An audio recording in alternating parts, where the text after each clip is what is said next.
Malegaon blast में साध्वी प्रज्ञा पर से हटाया गया मकोका। एनआईए चार्जशीट में हटा नाम। चार्जशीट में कर्नल पुरोहित समेत 10 के नाम। शहीद हेमंत करकरे की जांच पर उठे सवाल। बिहार में जेडीयू से विधायक मनोरमा देवी पर लटकी गिरफ्तारी की तलवार। जेडीयू ने मनोरमा के खिलाफ इस्तेहार छापने का दिया आदेश। आदित्य के परिवार को सुरक्षा दे रही बिहार पुलिस। हाथ का साथ छोड़ फिर साइकिल पर सवार हुए बेनी प्रसाद वर्मा। कहा कांग्रेस में घुट रहा था दम। मुलायम ने जताई खुशी।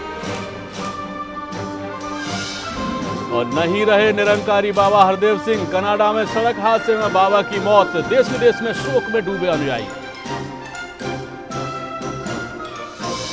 और ग्वालियर के नारी निकेतन में नाबालिग बेटी को बाप और चाचा ने मौत के घाट उतारा। हमलों को बीच में हत्यारों पर टूट पड़ी गाय। सीसीटीवी में कैद हुई तस्वीरें।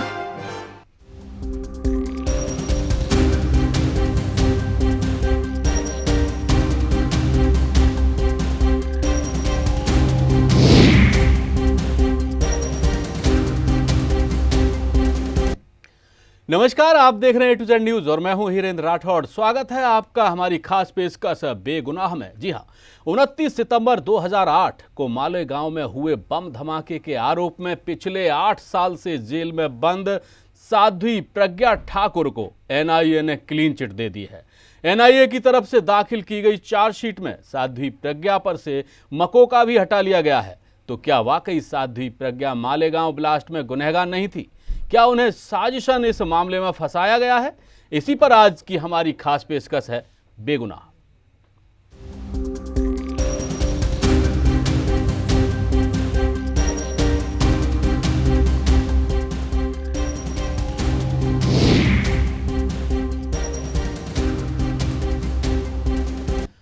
एनआईए ने 2008 के मालेगांव धमाकों के केस में साध्वी प्रज्ञा से मकोका हटाने का फैसला किया है। एजेंसी की ओर से शुक्रवार को कोर्ट में दाखिल की गई चार्जशीट में साध्वी प्रज्ञा समेत 6 लोगों को क्लीन चिट मिल गई है। चार्जशीट के मुताबिक साध्वी प्रज्ञा के खिलाफ मकोका का भी मामला नहीं बनता है। बता दें कि 2008 को मालेगांव धमाके में 4 लोगों की मौत हो गई थी और 79 लोग घायल हुए थे।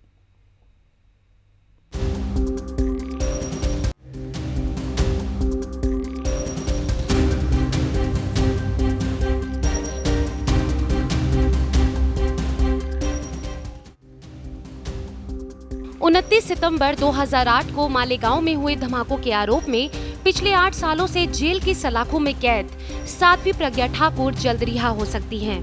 जी हां, मालेगांव धमाकों की मुख्य आरोपी को जांच एजेंसी एनआईए ने क्लीन चिट दे दी है। एनआईए ने शुक्रवार को अदालत में मालेगांव ब्लास्ट को लेकर चार्जशीट दाखिल की है। इस चार्जशीट में कहीं भी साध्वी प्रज्ञा ठाकुर का नाम नहीं है। एनआईए ने साध्वी प्रज्ञा ठाकुर समेत 10 लोगों को इस मामले में क्लीन चिट दे दी है।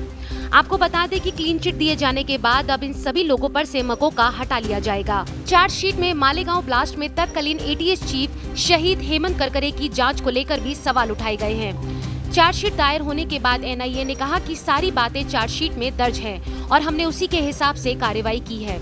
चार्जशीट के मुताबिक साध्वी प्रज्ञा के खिलाफ मकोका का भी मामला नहीं बनता।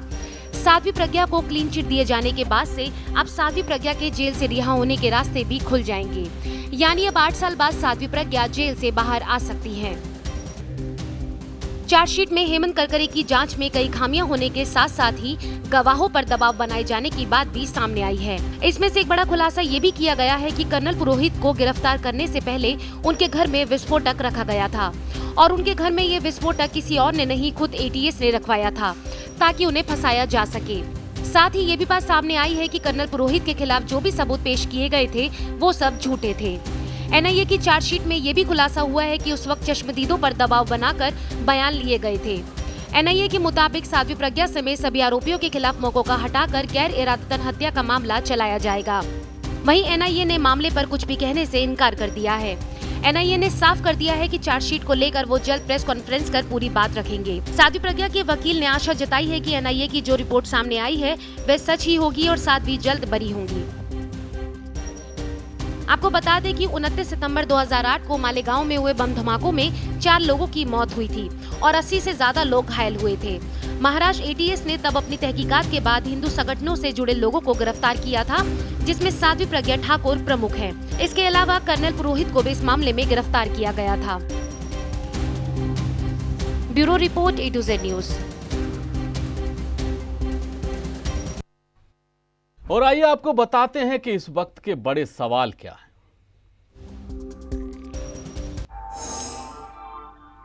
साल 2008 में महाराष्ट्र एटीएस ने किसके दबाव में काम किया? क्या मालेगांव धमाकों में निर्दोषों को फंसाया गया था? और क्या भगवा आतंकवाद किसी की सियासी साजिश थी? और साध्वी प्रज्ञा ठाकुर को एनआईए की तरफ से क्लीन चिट दिए जाने पर A2Z संवाददाता सुमंत कुमार ने बीजेपी नेता मीनाक्षी लेखी से खास बातचीत की। आइए आपको सुनवाते हैं। मालेगांव ब्लास्ट में साध्वी प्रज्ञा सिंह ठाकुर को एनआईए ने क्लीन चिट दे दी है और इस पर बात करने के लिए इस वक्त हमारे साथ है बीजेपी प्रवक्ता मीनाक्षी लेखी जी। मैम, क्या कहेंगे आप इस केस से जुड़ी हुई थी कि एनआईए ने साध्वी प्रज्ञा को क्लीन चिट दे दिया? वो तो मिलना ही था, क्योंकि उनके खिलाफ कोई दस्तावेज नहीं थे, कोई बयान नहीं थे। यहाँ तक कि उनके ऊपर जब 5 बार नार्को या 3 बार नार्को और 2 बार लाई डिटेक्टर टेस्ट और तमाम तरीके की चीज़ें की गई और वो सब नेगेटिव थी, तब ये उड़ा देते थे कि वो सब नेगेटिव है क्योंकि ये साध्वी है, अपना दिमाग कंट्रोल कर लेती है। तो और उनके साथ जिस तरीके का दुर्व्यवहार किया गया मानसिक रूप से, शारीरिक रूप से, वो भी बहुत दुर्भाग्यपूर्ण है। किसी भी आज़ाद देश के अंदर देश के प्रति और राष्ट्रीयता के प्रति मेरा को लगता है पार्टी नहीं पहले आती, आपकी राजनीति पहले नहीं आती, आपका देश पहले आता है। लेकिन कांग्रेस ने ठीक इसके विपरीत काम किया है। हिंदू आतंकवाद का मुद्दा यूपीए के समय में आया था और उसी के बाद ये तमाम लोग, चाहे कर्नल पुरोहित हों और प्रज्ञा सिंह ठाकुर, इन लोगों पे इस तरह के आरोप लगे थे। तो अब जबकि एनआईए ने क्लीन चिट दे दिया, तो आपको लगता है कि इन लोगों के साथ साजिश की गई थी, इन्हें फंसाया गया था उस वक्त? नहीं, मुझे नहीं मालूम कि इसमें से कितने लोगों के साथ साजिश थी और सच में कौन लोग थे और साजिश असलियत में क्या थी। हाँ, संघ को बदनाम करने की साजिश तो थी और कहीं से ग्रीन और सैफरन को बराबर खड़ा करने की कोशिश थी कि जहाँ पर इस्लामिक टेरर की बात हो तो वहाँ पर हिंदू टेरर की भी बात चालू हो जाए, जबकि हिंदू टेरर नाम की चीज़ कोई एग्जिस्ट नहीं करती, क्योंकि कोई देश जो है वो उसको स्पॉन्सर करेगा तब वो टेररिज्म की डेफिनेशन में आएगा। तो इस्लामिक देश हैं जो कि अपने आप को देशी इस्लामिक कहते हैं। ISI का पूरा एजेंडा है जिसमें ये लोग, बहुत सारे लोग यहाँ पे लिप्त पाए गए हैं। तो ऐसे में हिंदू टेरर को इजाद उन ताकतवर लोगों ने किया जिनकी मंशा पर मुझे देश के प्रति, देश के हित का जो है वो शक होता है। आखिरी सवाल है, जिस तरह से दिग्विजय सिंह ने ये कहा कि ये मतलब ये जो किया है हेमंत करकरे जो ATS चीफ थे उनके साथ खिलवा रहे हैं और RSS के इशारे पे हो रहा है, इस पे आप क्या कहें? तो मेरे को सिर्फ ये कहना है कि दिग्विजय सिंह जी मेरे से ज़्यादा अनुभवी हैं कि वो राजनीति में अधिक समय से हैं, लेकिन बावजूद इसके उनको ये जानकारी नहीं है कि संघ जो है वो राजनीतिक संस्था नहीं है, वो सामाजिक संस्था है और सरकार भारतीय जनता पार्टी चलाती है। तो किसी के इशारे पर कोई काम नहीं, लेकिन हाँ, आपने ज़रूर उन तमाम और सारे के सारे जितने लोग शहीद हुए, चाहे वो पार्लियामेंट में शहीद हुए, चाहे LOC पर शहीद हुए, चाहे बॉम्ब ब्लास्ट में शहीद हुए, चाहे मालेगांव में शहीद हुए, चाहे मुंबई के दंगों में शहीद हुए, आपने उन सब शहीदों के ऊपर तोहमत लगाई है जब आप हिंदू टेरर जैसे शब्द का इस्तेमाल करते हैं और पाकिस्तान जैसी ISI एजेंसीज को क्लीन चिट देते हैं। तो मैम, आखिरी सवाल, आप मानती हैं कि ये बिल्कुल आपको, चूंकि आप कैसे जुड़ी, तो आपको लगता है कि ये सही फैसला है एनआईए का? प्रज्ञा सिंह ठाकुर को लेकर तो सही फैसला है, बाकी पक्षों की मेरे को जानकारी नहीं है। तो बिल्कुल ये थी बीजेपी प्रवक्ता मीनाक्षी लेखी और इनका साफ तौर से कहना है कि जिस तरह से एनआईए ने प्रज्ञा सिंह ठाकुर को क्लीन चिट दी है वो इन्हें पहले से पता था कि उन्हें फंसाया जा रहा है, लिहाजा ये एनआईए का सही कदम है। Sumant Kumar, A2Z news, Delhi. और जिस तरीके का फैसला फिलहाल साध्वी प्रज्ञा सिंह ठाकुर के मामले में आया है उसको लेकर के जाहिर सी बात है बहुत सारे सवाल खड़े हो रहे होंगे, लेकिन क्योंकि विपक्ष के ये अधिकार बनता है कि वो सवाल उठाए, और चर्चा के लिए हमारे साथ स्टूडियो में मौजूद हैं JDU महासचिव दीपक सारस्वत और उनके साथ साथ हमारे साथ हिंदू सेना के नेता विनोद शर्मा भी मौजूद हैं और हमारे साथ बीजेपी नेता मदन रुक्खड़ भी मौजूद हैं। तो मैं दीपक जी आपके पास आऊँगा और आपसे जानना चाहूँगा कि जिस तरीके से प्रज्ञा सिंह ठाकुर के मामले में पहले जांच एजेंसियों ने कहा कि उनके पास सारे सबूत हैं, और अब जो बात सामने आई है उसमें यह कहा गया है कि प्रज्ञा सिंह ठाकुर के खिलाफ कोई सबूत बनता ही नहीं है। क्या लगता है आपको, सरकार बदलने का ये नतीजा है या कुछ और? नहीं राठौर साहब, इसमें कुछ राजनीतिक बू आ रही है इस मैटर को। आप स्टार्टिंग से देखें, 29 से आपका सितंबर 2008 से है, और इतने सारे हमारे वहाँ के साधारण लोग शहीद हुए, और उसमें अपने घर परिवार के बच्चों को छोड़ करके वो सब लोग चले गए। अभी आप देख रहे हैं यहाँ पर कि 7 साल साध्वी जी जेल में रहीं, और अभी ऐसा कुछ क्या हुआ कि वो चार्जशीट ही बदल गई या उसमें नाम ही नहीं आया। तो हमारे देश का ये दुर्भाग्य है कि आरएसएस या संघ के कहने पर अभी हमारी मीनाक्षी लेखी जी बोल नहीं थी, बड़ी बहन जो है। तो ये ऐसा क्यों हो रहा है? सीबीआई हो गई, सारा हमारे संगठन जितनी भी हमारी मतलब सिक्योरिटीज़ हैं, और ये एटीएस जो एक बहुत अच्छी संस्था मानी जाती है, उसमें सीबीआई से भी के लेवल की जो है, और वहाँ उनके भी आप देख रहे हैं कि शहीद हेमंत करकरे जो शहीद हो गए एटीएस में, उनके बारे में मुझे नहीं कहना चाहिए कि हमारे यहाँ नियम है कि जो कोई शहीद हो जाता है या कोई उसका स्वर्गवास हो जाता है तो उसका नाम नहीं लेना चाहिए। तो किस दबाव में ये चार्जशीट बदली गई कि जिसमें उनका नाम नहीं आ रहा है? तो ये बड़ा एक चिंतन और मंथन का विषय है। यदि दुर्भाग्यवश ऐसा हमारे देश में हो रहा है तो ये बहुत ही मतलब गलत हो रहा है इस तरह से। जी जी, यानी कि आपका कहना है कि ये जो है गलत हो रहा है। फिलहाल और भी हमारे साथ जुड़े हुए हैं हमारे गेस्ट, बीजेपी का भी जवाब लेंगे इस पूरे मामले पर, और इसके साथ ही आपको ये भी बता दें कि फिलहाल वक्त है छोटे से ब्रेक का। ब्रेक के बाद जल्द हाजिर होते हैं।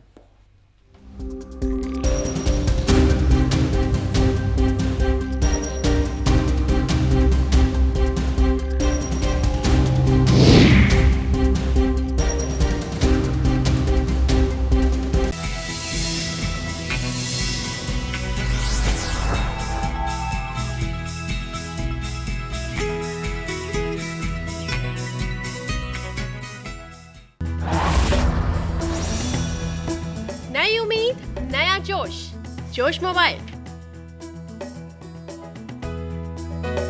महलों का राजा मिला कि रानी बेटी राज करेगी, तुम्हारी बेटी राज करेगी। सितारा कलेक्शन बाय श्री राज महल ज्वेलर्स, रानी जैसी बेटियों के लिए। सत श्री अकाल, नमस्कार, अस्सलाम वालेकुम। हेलो दोस्तों, मैं ओमेगा सिंह और आप देख रहे हैं A to Z। Keep watching.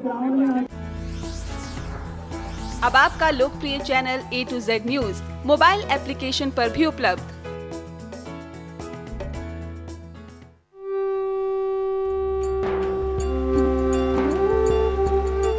मोक्ष की खोज में चले 4 धाम की अलौकिक यात्रा पर। उत्तराखंड, देवों की ये भूमि आपका स्वागत करती है। इस वर्ष यमुनोत्री, गंगोत्री, केदारनाथ 9 मई, बद्रीनाथ 11 मई और हेमकुंड साहब के कपाट 25 मई 2016 को खुलेंगे। प्रकृति के आंचल में मिले भक्ति का वरदान, आइए चले उत्तराखंड 4 धाम। A to Z देखने वाले सारे दर्शकों को उर्वशी राउचला की तरफ से आदाब।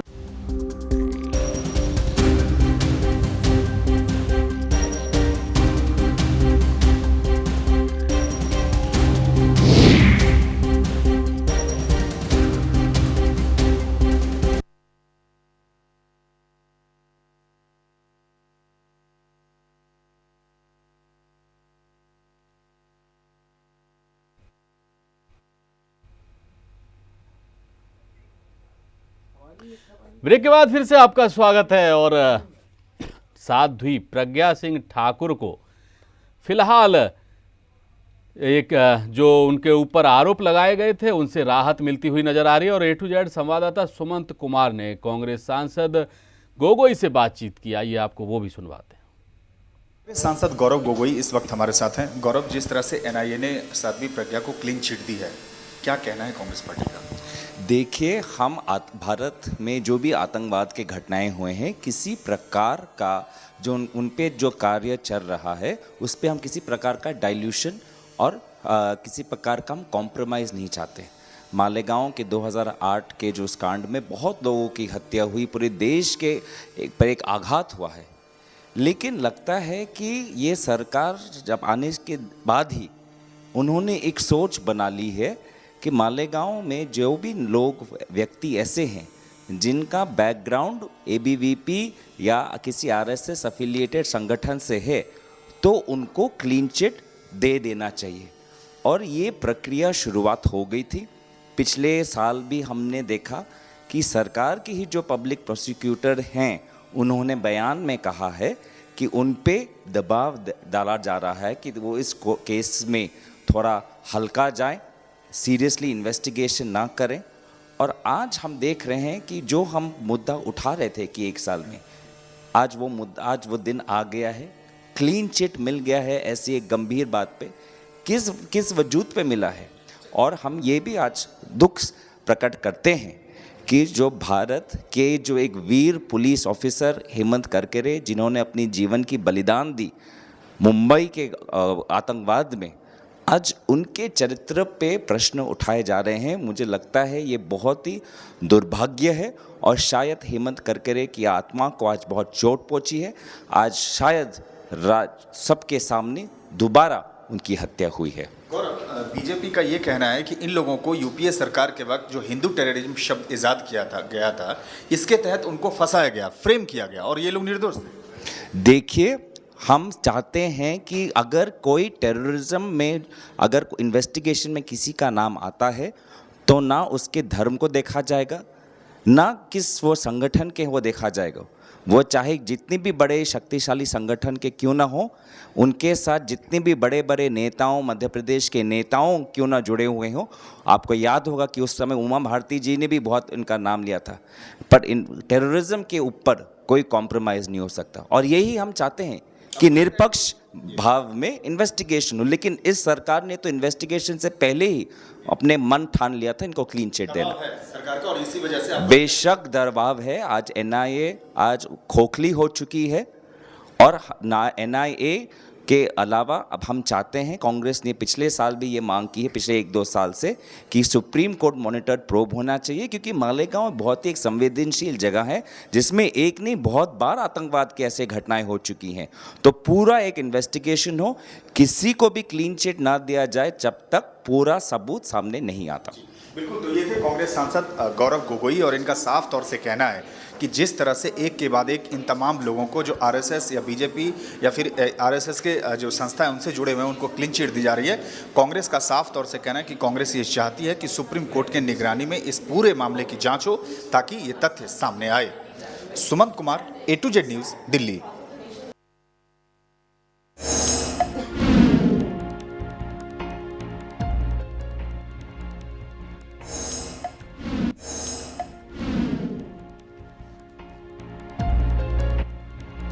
तो फिलहाल साध्वी प्रज्ञा सिंह को राहत मिलती हुई नजर आ रही है, लेकिन सवाल उठाए हैं कांग्रेस की ओर से और कांग्रेस का कहना है कि सुप्रीम कोर्ट की निगरानी में इसकी जांच होनी चाहिए। हालांकि अभी तक एटीएस जांच कर रही थी, उस एजेंसी को साध्वी प्रज्ञा सिंह ठाकुर के खिलाफ कुछ भी नहीं मिला है, ये बात सामने आई है। मदन रुक्खड़ हमारे साथ बीजेपी नेता मौजूद हैं। मदन जी, आपसे जानना चाहूँगा, जेडीयू नेता हमारे साथ दीपक सारस्वत हैं, उनका ये कहना है कि ये जो बदलाव किए जा रहे हैं ये संदिग्ध हैं और कहीं ना कहीं ये जो आरोप पत्र हो, चाहे कुछ और बात हो, कहीं ना कहीं उसमें खामियां हैं और बदलाव किए गए हैं जानबूझ के। देखिए, जो उस समय की एटीएस थी जिसकी हेमंत करकरे जी अधिकारी थे उसके अंदर, उस समय जो उन्होंने जांच करी है उसमें कर्नल पुरोहित के घर पे 60 kg जो आरडीएक्स मिला, जबकि जो मालेगांव के अंदर जो ब्लास्ट उसमें आरडीएक्स का उपयोग ही नहीं हुआ। उसके बाद ये साध्वी प्रज्ञा को इंदौर से उठा के लेके जाते हैं, बम्बई ले जाते हैं, जांच करने के लिए ले जाते हैं और 7 दिन तक उनसे जांच पड़ताल करते हैं। उसके बाद घोषित करते हैं कि हमने इन्हें गिरफ्तार किया हुआ। 7 दिन तक उनको प्रताड़ित किया गया। अब ये जो जांच किए जा रही है उसके अंदर जो कांग्रेस का उस समय मकसद था, उनका मकसद था कि हिंदू आतंकवाद या भगवा आतंकवाद के नाम से अभिनव भारत या आरएसएस को, बीजेपी को बदनाम करने की कोशिश थी। आज वो ये कहते हैं कि आतंकवाद का कोई रंग नहीं होता, आतंकवाद को के ऊपर किसी का जो है समझौता नहीं होना चाहिए। आज उसी कमेंट से वे वापस होते हैं। यही जो है सलमान खुर्शीद जी थे, जब ये कह रहे थे कि बटाला हाउस के अंदर जो निर्दोष मारे गए हैं, आतंकवादी मारे गए हैं, उनके लिए सोनिया गांधी जी रो रही थी, उनको बड़ा विलाप था, इस तरह की विचारधारा थी। आज जो है इनको माफी मांगनी चाहिए। ये सब जो बेगुनाह 7 साल तक रहे, आज वो सुप्रीम कोर्ट ने उसको बेगुनाह साबित किया है। उस पे अब अगर ये सवाल उठाते हैं तो ये पूरी न्यायपालिका पे सवाल उठा रहे हैं। जी दीपक जी, कहीं ना कहीं न्यायपालिका पर सवाल है, लेकिन मैं आऊँगा आपसे जवाब भी लूँगा, क्योंकि कांग्रेस फिलहाल आपकी साझीदार है बिहार में, और कहीं ना कहीं अगर जो भी पार्टी करती है तो जाहिर सी बात है कि जो उसका साझीदार है वो भी जिम्मेदार होता है। और लेकिन एपी सिंह जी से मैं बात करूंगा, वरिष्ठ अधिवक्ता एपी सिंह जी हमारे साथ हैं। एपी सिंह जी, क्या लगता है आपको, अभी जो एजेंसियों को, जांच एजेंसियों को कुछ भी नहीं मिला है और यही कारण है कि अब उन्हें पीछे हटना पड़ा है? हालांकि जांच एजेंसियों ने कई बार नार्को टेस्ट कराया, लाई डिटेक्टर टेस्ट कराया, उसके बावजूद उन्हें कुछ नहीं मिल पाया। नहीं, जांच एजेंसी निष्पक्ष है। देखिए एनआईए जो है, नेशनल इन्वेस्टिगेशन एजेंसी, 2008 में इसका गठन हुआ, और जब गठन हुआ, जब देश में आतंकवाद की घटनाएं बहुत तेजी से बढ़ने लगी, तो सरकार को, गृह मंत्रालय को ऐसा लगा, सदन को लगा, दोनों सदनों को लगा कि कोई ऐसा होना चाहिए अलग से संगठन जो केवल इसी पे, क्योंकि उनके फिर कॉन्टैक्ट उसी तरह के होते हैं, इन्वेस्टिगेशन का उनका क्राइटेरिया वही होता है, उसी पैटर्न पे चलते हैं। तो एजेंसी ने अगर जांच किया है, अब बात लाई डिटेक्टर, ये टूल्स हैं, इन्वेस्टिगेशन के टूल हैं, call detail, lie detector test, और ये जितने हैं टूल यूज किए जाते हैं, जिसमें पता किया जाता है, कलेक्ट की जाती है एविडेंस, चार्जशीट फाइल करने तक इन्वेस्टिगेशन एजेंसी के पास पूरा टाइम होता है कि वो केस को जांच करो। इसीलिए जांच अधिकारी, इन्वेस्टिगेशन ऑफिसर, आईओ को क्यों कहा जाता है जांच अधिकारी? उसे आदेश अधिकारी नहीं कहा जाता, उसे अदालत अधिकारी नहीं कहा जाता, वो जांच अधिकारी होता है कि जो तथ्य सामने आए हैं, जो आरोप आया है, वो उन पर क्या जांच में मिलता है, जांच में सबूत, और चार्जशीट के माध्यम से कोर्ट को पेश की जाती है चार्जशीट, उसमें देखा जाता है कि क्या क्या प्रूफ है, क्या क्या एविडेंस है। कई बार ऐसा हो जाता है, और दुख है, अब देश में कोई भी घटना होती है तो उसका राजनीतिकरण पहले हो जाता है, ये बड़ा दुख है। ये अब जो राजनीतिक बढ़ रही है पैटर्न, नया पैटर्न चल रहा है कि चाहे किसी के लिए हो, बात कन्हैया को, साध्वी प्रज्ञा को, कहीं हो, लोग उस तरह से पहुंचने के इच्छुक हो जाते हैं। ऐसा होना नहीं चाहिए। जहां अपराध की बात आती वहां सभी राजनीतिक पार्टियों को एक होके उसमें सहयोग करना चाहिए। और हमारे देश की देखिए जांच एजेंसी एनआईए पीआईए नहीं है, पाकिस्तान इन्वेस्टिगेशन एजेंसी नहीं है, बांग्लादेश इन्वेस्टिगेशन एजेंसी नहीं है, भारत की है जांच एजेंसी। तो अगर उसमें जांच एजेंसी में उसे पाया है तो उसमें उस बात पे यकीन करना चाहिए, उनके तथ्यों पे यकीन करना चाहिए। अब दूसरा पहलू ये आता है राजनीतिकरण के साथ साथ कि रोहिणी सान्याल जी जो पब्लिक प्रोसिक्यूटर थी और जो दूसरे पब्लिक प्रोसिक्यूटर थे, खबर ये आई कि वो इस बात से नाराज हैं, इस्तीफा दे रहे हैं, इस्तीफा देने वाले हैं, इस्तीफा दे दिया, इस तरह की खबरें चल रही हैं। तो इस्तीफा की बात आती है तो ये अब आना, चार्जशीट आके आ जाना और फिर ये कहना हम पे किसी ने दबाव दिया, तो पब्लिक प्रोसिक्यूटर निष्पक्ष होता है। पब्लिक प्रोसिक्यूटर किसी पार्टी का नहीं होता है, किसी दल का, किसी उससे नहीं जुड़ा होता है, वो निष्पक्ष, उसे पब्लिक अभियोजन पक्ष को रखना होता है कोर्ट में, अदालत को, क्योंकि पुलिस ऑफिसर उतने माइंडेड नहीं होते हैं जो हर बात को कानूनी रूप से रख सकें। इसलिए पब्लिक प्रोसिक्यूटर का काम होता है कानूनी रूप से अदालत में उन चीजों को रखना। अब वो ये कहें कि हम पे दबाव था तो उसी दिन, जिस दिन दबाव आए उससे अगले सेकंड आप कोर्ट को बता दो, अपने डिस्ट्रिक्ट जज को बता दो, स्पेशल कोर्ट को बता दो कि हम पर दबाव है। आप इस्तीफा तब भी दे सकते थे, आप तब भी छोड़ सकते थे, और इस्तीफा देने की नौबत ही नहीं आती है, जांच अच्छी हो जाती अगर कहीं ना कहीं गलत है। तो ये बाद में इस तरह से कहना वो भी चीज गलत है, पब्लिक प्रोसिक्यूटर के लिए भी गलत है एक तरह से। और जांच एजेंसी पर विश्वास तो करना ही पड़ेगा, क्योंकि आप हाई कोर्ट जाएं, आप सेशन कोर्ट के बाद हाई कोर्ट जाएं, आप सुप्रीम कोर्ट जाएं, लेकिन वहीं पर बात और भी जानकारी लूंगा इसके मामले से जुड़ी हुई। हमारे साथ हिंदू सेना के नेता विनोद शर्मा जुड़े हुए हैं। विनोद, आपसे जानना चाहूंगा क्या कहेंगे इस पूरे मामले पर? साध्वी प्रज्ञा सिंह ठाकुर को फिलहाल राहत मिली है और लगता यह है कि वो अब छूट जाएंगे। जी बिल्कुल, पहले तो मैं नमस्कार करना चाहूँगा। मैं ये बोलना चाहता हूँ कि जब एटीएस ने और इन्होंने सबने इनके ऊपर आरोप लगाए, क्या अब इन्होंने जो बरी कराया, या तो अगर ये लोग बोलते हैं कि हम लोग अब ये जो इन्होंने, मतलब मेरा कहना मतलब है जो आरोप लगाए हैं वो आरोप इन्होंने अब ये क्लीन चिट दे दी गई है, जो इनको इतने साल तक, करीबन 7 साल 5 महीने हो गए इनको जेल में, उनको जो यातनाएं दी गई, 2 बार नार्को टेस्ट के ऑर्डर होते हैं लेकिन 2 बार के नाम पे 4 बार नार्को टेस्ट किया जाता है, ब्लू फिल्में दिखाई जाती हैं, हर मानसिक व शारीरिक उत्पीड़न दिया जाता है। उसके बाद ये 7 साल 5 महीने बाद ये जो है इनको क्लीन चिट दे देते हैं। तो ये बताइए, अब जो पहले की सरकार थी और जो अब की सरकार है, क्या जो इन्होंने इनको इस मामले में फंसाया था उनके खिलाफ कार्रवाई करनी चाहिए या नहीं करनी चाहिए? मेरे हिसाब से तो उनको कार्रवाई इनके खिलाफ जरूर करनी चाहिए। साथ ही जो है, जो इनका समय बर्बाद हुआ है, जो इनका वक्त बीता है, उसका क्या मुआवजा देगी सरकार, पहले की या अब की, मैं ये कहना चाहूंगा। और साथ ही जो है, जितने भी अधिकारी हैं जो इसमें, एक तो जो हेमंत करकरे जी हैं वो तो रहे नहीं, लेकिन बाकी जो और भी अधिकारी हैं इसमें शामिल, इनको जो इन्होंने भगवा आतंक का रूप देके इनको फंसाया, जिन्होंने इनका इतना कीमती समय जो देश के, हमारे समाज के काफी काम आ सकता था, वो इन्होंने खराब किया। तो क्या इसके लिए इनको भी सख्त से सख्त सजा नहीं होनी चाहिए? बिल्कुल होनी चाहिए। अगर हमारा माननीय उच्च न्यायालय इनको सजा दे सकता है बेगुनाहों को, तो जब ये गुनहगार साबित हो गए हैं तो इनको भी सजा का प्रावधान होना ही चाहिए। मैं ये अपील करना चाहूंगा। चलिए, आप हमारे साथ जुड़े रहिएगा। और जाहिर सी बात है कि साध्वी प्रज्ञा सिंह ठाकुर भले ही छूट जाएं, लेकिन जो 7 से 8 साल का समय उनका जेल में बीता है, उसकी भरपाई आखिर कौन करेगा, सबसे बड़ा सवाल यह है। फिलहाल वक्त है छोटे से ब्रेक का। ब्रेक के बाद भी चर्चा जारी रहेगी। आप बने रहिए A to Z न्यूज के साथ।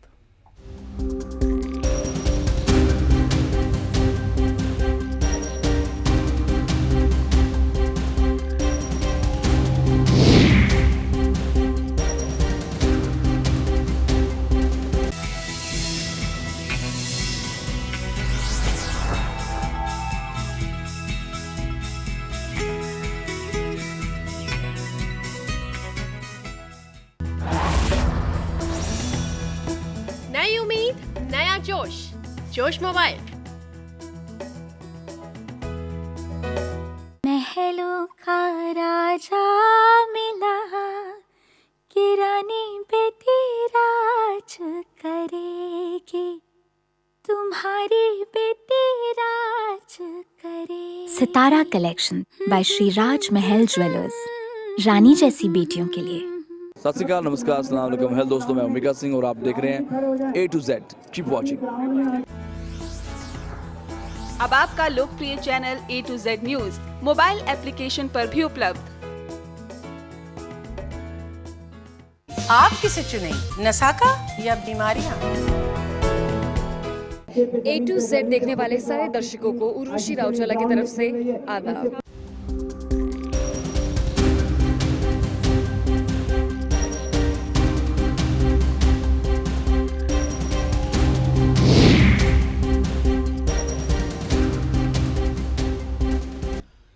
ब्रेक के बाद फिर से आपका स्वागत है हमारी खास पेशकश बेगुनाह में। जी हां, 29 सितंबर 2008 को मालेगांव में बम धमाके हुए थे, जिसमें 4 लोगों की मौत हुई थी और 79 लोग घायल हुए थे। क्या था पूरा मामला, आपको बताते हैं।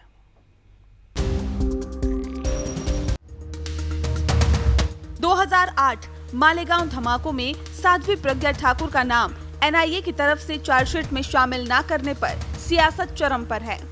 29 सितंबर 2008 को मालेगांव में हुए बम धमाकों में साध्वी प्रज्ञा ठाकुर को NIA ने क्लीन चिट दे दी है, जिसके बाद साध्वी को 8 साल के बाद जेल से बाहर आने का रास्ता साफ हो गया है।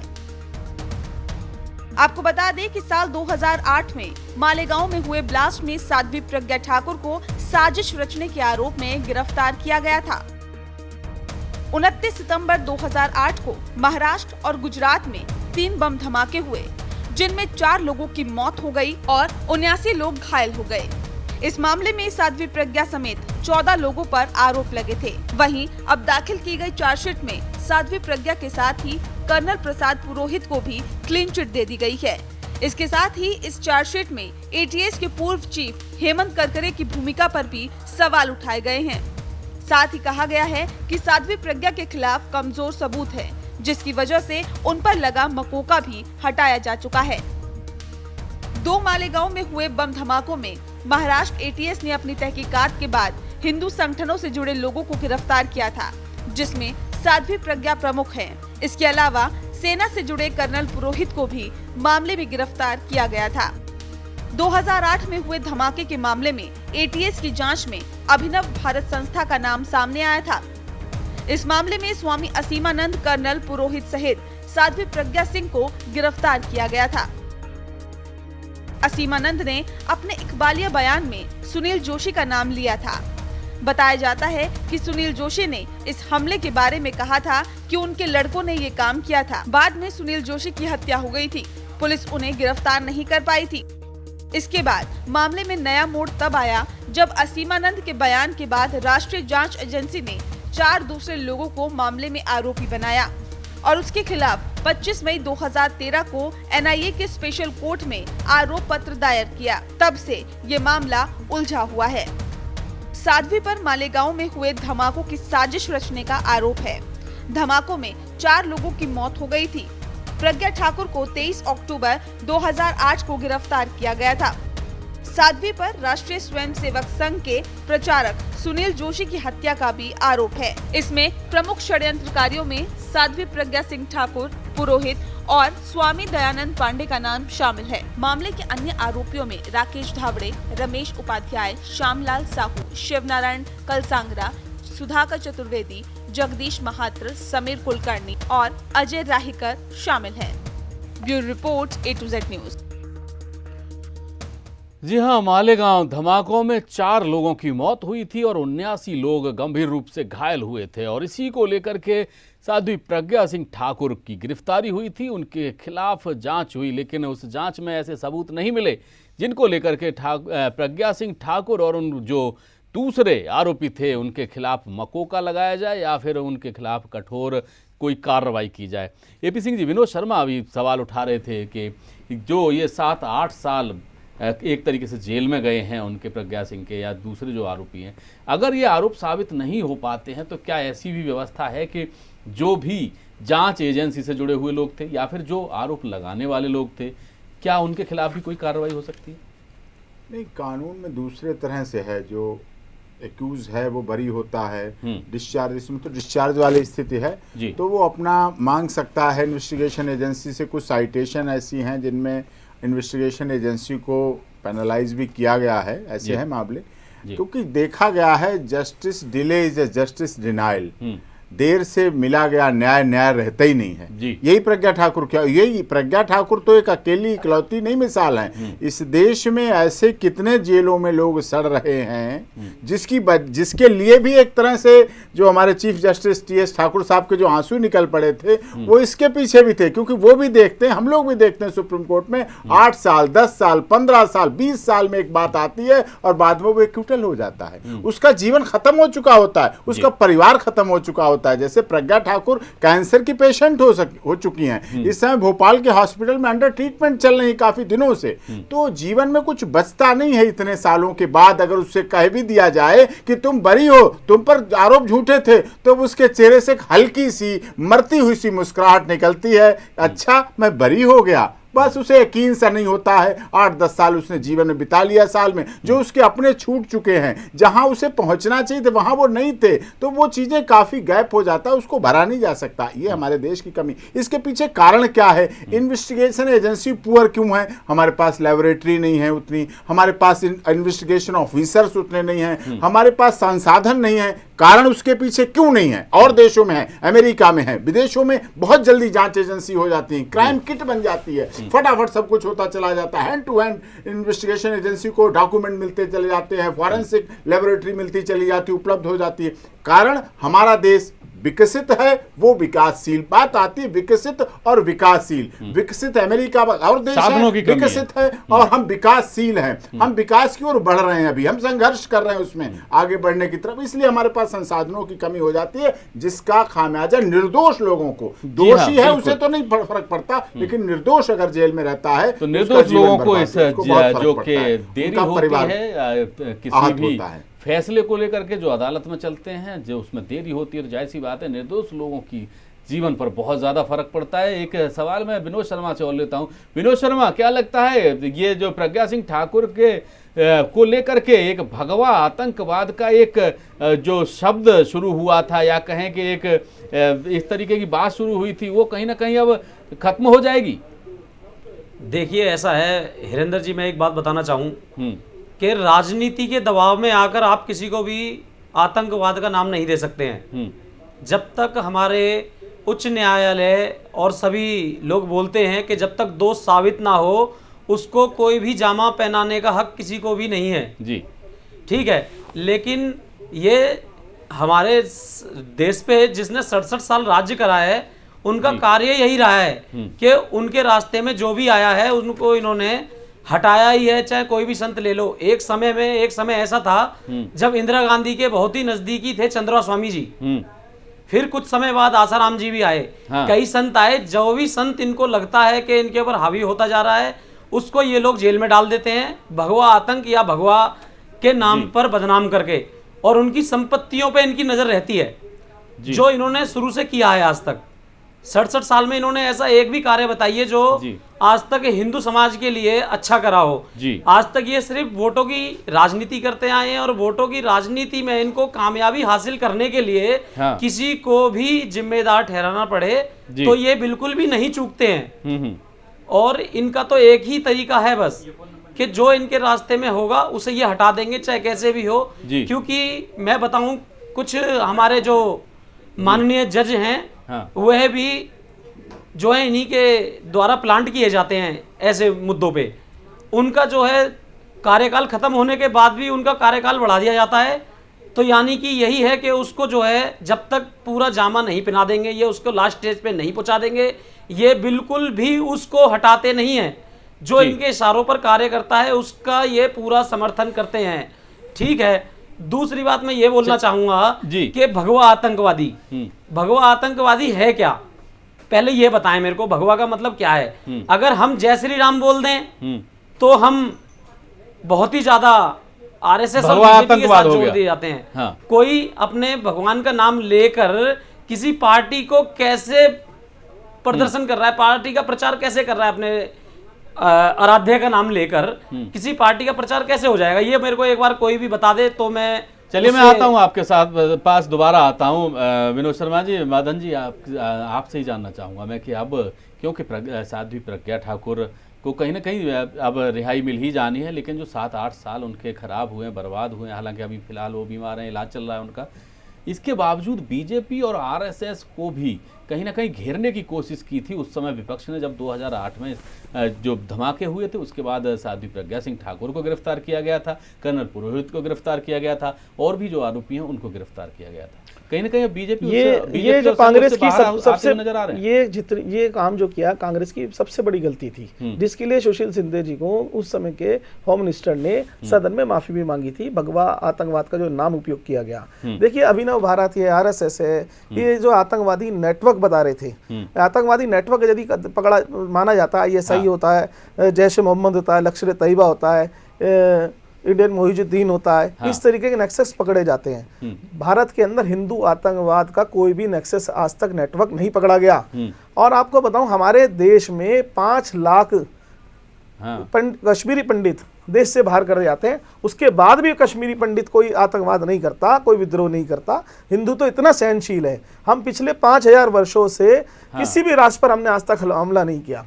हमारा शोषण हुआ, हमारे पे अत्याचार हुए हैं, हमारे को लूटा गया, हमारे पे विदेशी ताकतों ने राज किया। हिंदू कभी भी हिंदू की प्रवृत्ति में नहीं है वह आतंकवाद करे।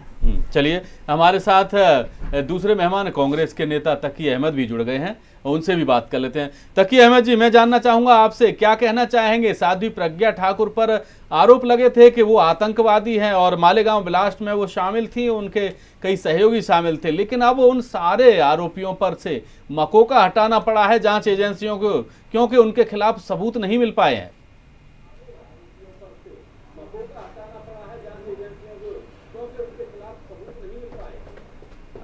देखिए, जब इस केस की पब्लिक प्रोसिक्यूटर को बदला गया और जब इस केस की पब्लिक प्रोसिक्यूटर ने पहले ही ये आशंका जाहिर कर दी थी और बल्कि कह दिया था कि उनको जिस तरह से दबाव डाला जा रहा है इस केस के अंदर और इस केस को हल्का करने की कोशिश की जा रही है, और बाद में जब उसके पब्लिक प्रोसिक्यूटर रोहिणी जी को हटा दी, चेंज कर दिया महाराष्ट्र सरकार ने, तो तभी से ये बात जग जाहिर थी कि धीरे धीरे केस को तो कमजोर किया ही जाए। जी नहीं, ये गलत बात है। अभी 2006 के मुकदमे में कहने दीजिए, विनोद जी कहने दीजिए, उन्हें बोलने दीजिए जी। जांच एजेंसियों का काम जांच कर रही है, ठीक है, लेकिन न्याय देना न्यायालय का काम है। न्यायालय की प्रक्रिया पे देश के हर नागरिक को हर नागरिक को गर्व है और यकीन भी है जी। जैसा कि अभी उत्तराखंड के केस में लेटेस्ट जो है आपको लोगों को देखने को मिला इस देश को कि जिस हिसाब से सरकार का सारे किए कराए पे न्यायालय ने अपने न्याय करके ये दिखा दिया कि हिंदुस्तान में तकी अहमद जी यही दो सवाल हैं। एक तरफ आप कह रहे हैं कि उत्तराखंड में न्यायालय ने जो फैसला दिया वो सही है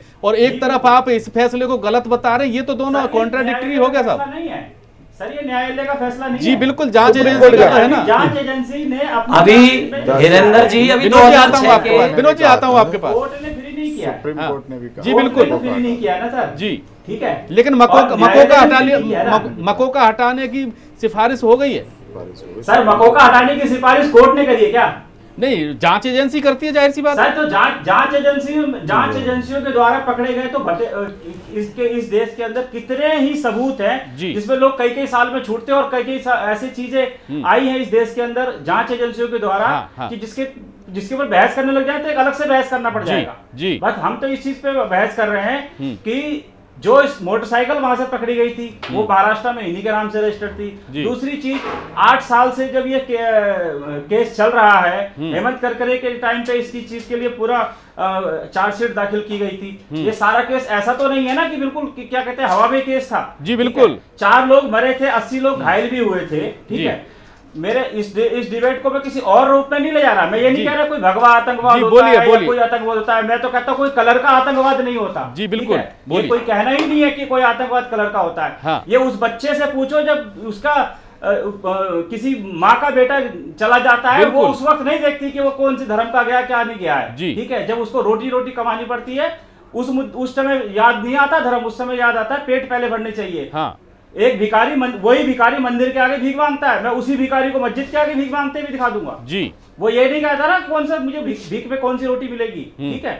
तो सब्जेक्ट ये नहीं है कि इसको भगवा किया जाए वो किया जाए। सब्जेक्ट ये है कि 4 लोग जो मरे, 80 लोग जो घायल हुए, उसको न्याय मिलना है जी। न्याय मिलना है। जांच एजेंसियों ने पाया उस वक्त की उनका स्कूटर वहां खड़ा गया, मोटरसाइकिल पाई गई, एबीवीपी के सदस्य थी, जो इनका अभिनय भारत गैंग था, जो कर्नल पुरोहित के साथ मिलकर इनका जो मॉडस ऑपरेंडी था उसको हमारे कहीं ना कहीं जो हेमंत करकरे जी ने पूरी तरह से डिस्ट्रॉय करा और भ्रष्ट करने की कोशिश की। और उसका नतीजा भी है जिस दिन से ये केस आया है उससे पहले के देश में छोटे बम ब्लास्ट और उस चीज के बाद से सारे एफआईआर गिन लीजिए आप बैठ करके, आप जर्नलिस्ट हैं, सारे छोटे बम ब्लास्ट बंद हो गए जी, क्योंकि कहीं ना कहीं इनका ऑपरेशन खत्म हो गया, ठीक है।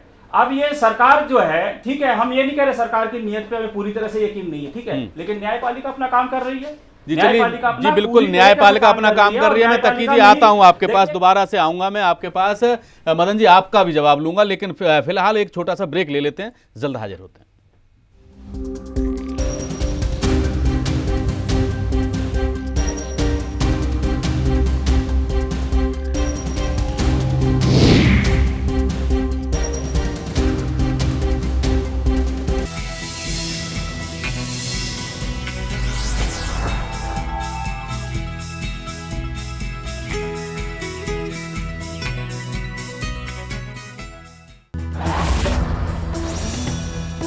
नई उम्मीद, नया जोश, जोश मोबाइल। नसाका दे 100% सुरक्षित और शुद्ध पानी। इसकी मिनजेट टेक्नोलॉजी ऐड करे जरूरी मिनरल्स और दे टेस्ट भी। आप किसे चुने, नसाका या बीमारियां? सत श्री अकाल, नमस्कार, अस्सलाम वालेकुम। हेलो दोस्तों, मैं ओमिका सिंह और आप देख रहे हैं A to Z। Keep watching.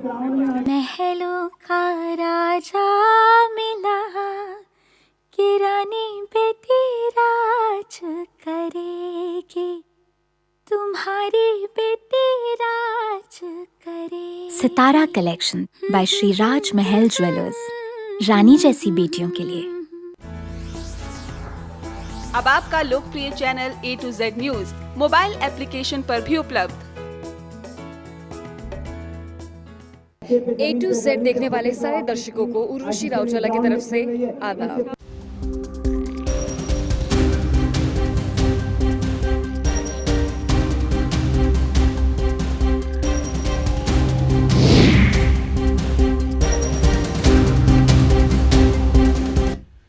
Break के बाद फिर से आपका स्वागत है हमारी खास पेशकश में। साध्वी प्रज्ञा ठाकुर पिछले 8 सालों से जेल में बंद हैं। उन पर मालेगांव में हुए बम धमाके में साजिश रचने का आरोप है। आइए बताते हैं कि कौन है साध्वी प्रज्ञा ठाकुर और क्या है उनको मालेगांव ब्लास्ट कनेक्शन।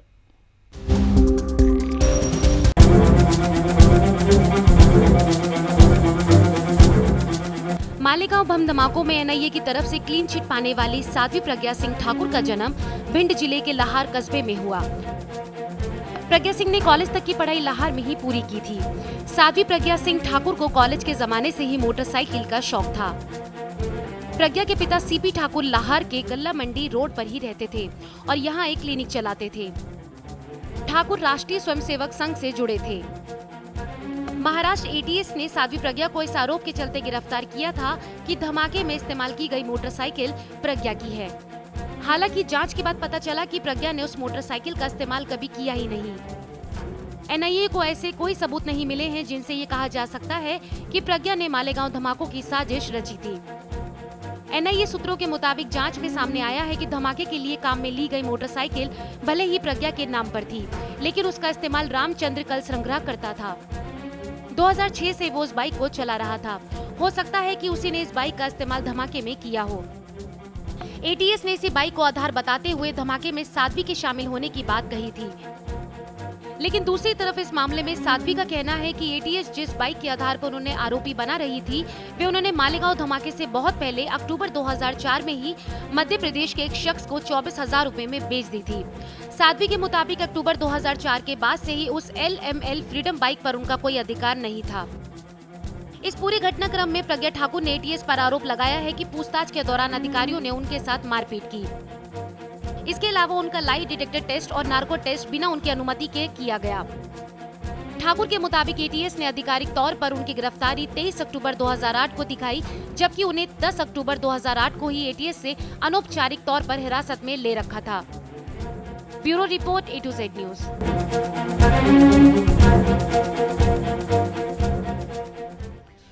चलिए मदन जी, मैं आपके पास आता हूं, लेकिन विनोद शर्मा कुछ कह रहे थे बीच में। तो विनोद शर्मा, आपसे जानना चाहूंगा क्या कहना चाहते थे आप?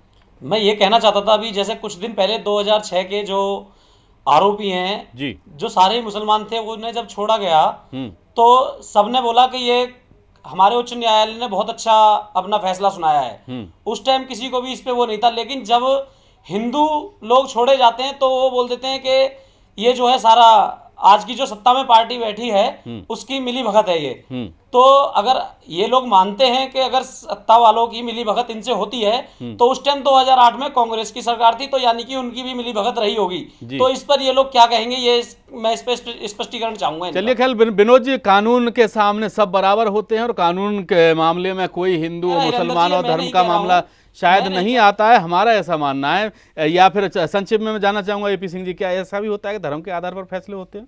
संक्षेप में अगर कहीं होता है तो बहुत बड़ी गलत है। वो कॉन्स्टिट्यूशन ऑफ इंडिया पे बहुत बड़ा धब्बा है। हमारा देश धर्मनिरपेक्ष है।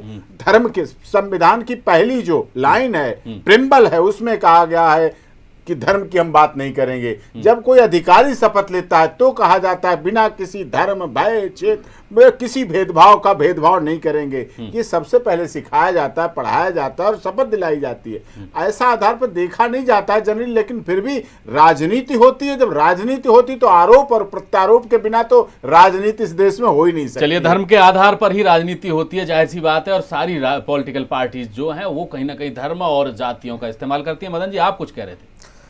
देखिए वीरेंद्र जी, मैं बताना चाहूँगा, यूनाइटेड नेशन ने 2008 के मालेगांव ब्लास्ट पे जो रिपोर्ट दी है उसमें एलईटी की भूमिका दाऊद के सहयोग से बताई है।